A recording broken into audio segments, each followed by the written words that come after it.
આજરોજ હિંમતનગર ખાતે બીડીપીએ અને એઆઈબીડીપીએના સંયુક્ત ફોરમના નેજા હેઠળ બંને એસોસિએશનના સભ્યોએ એઆઈબીડીપીએના સીએચક્યુના આદેશ અનુસાર બીએસએનએલ અને એમટીએનએલ પેન્શનર સંગઠનોના જોઈન્ટ ફોરમ દ્વારા તારીખ 1/1/2017થી 15% ફિટમેન્ટ સાથે પેન્શન્સ રિવિઝન, મેડિકલ એલાઉન્સ તથા મેડિકલ બિલની સમયસર ચૂકવણી અને અન્ય પડતર માંગણીઓના સંદર્ભે આપવામાં આવેલા આદેશ અનુસાર હિંમતનગરના ટેલિકોમ બિલ્ડિંગ ખાતે દેખાવો તથા સૂત્રોચ્ચાર કરવામાં આવ્યા હતા.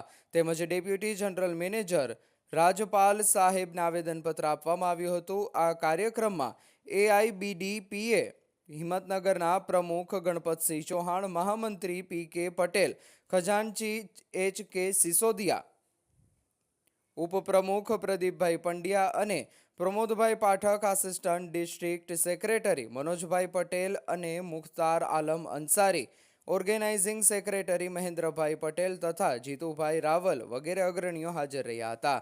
જ્યારે બીડીપીએ સંગઠનના પ્રમુખ મુસ્તુફાભાઈ કાકરોલિયા, મહામંત્રી એડી નાઈ, એચજી મોચી, નવીનભાઈ દરજી, હેમંતભાઈ વ્યાસ, ધીરુભાઈ ફણેજા, મનોજભાઈ સોલંકી સહિતના હોદ્દેદારો હાજર રહ્યા હતા. આ પ્રસંગે એઆઈબીડીપીએ સંગઠનના ગુજરાતના ઉપપ્રમુખ વિજેશ કુમાર કે પંડ્યા તથા ઓર્ગેનાઇઝિંગ સેક્રેટરી ગુણવંતલાલ એમ રામી ખાસ ઉપસ્થિત રહ્યા હતા. સદર કાર્યક્રમમાં ખૂબ જ મોટી સંખ્યામાં પેન્શનરોએ હાજર રહીને કાર્યક્રમને સફળ બનાવ્યો હતો. રિપોર્ટર ભરતભાઈ ઠુમ્મર, હિંમતનગર.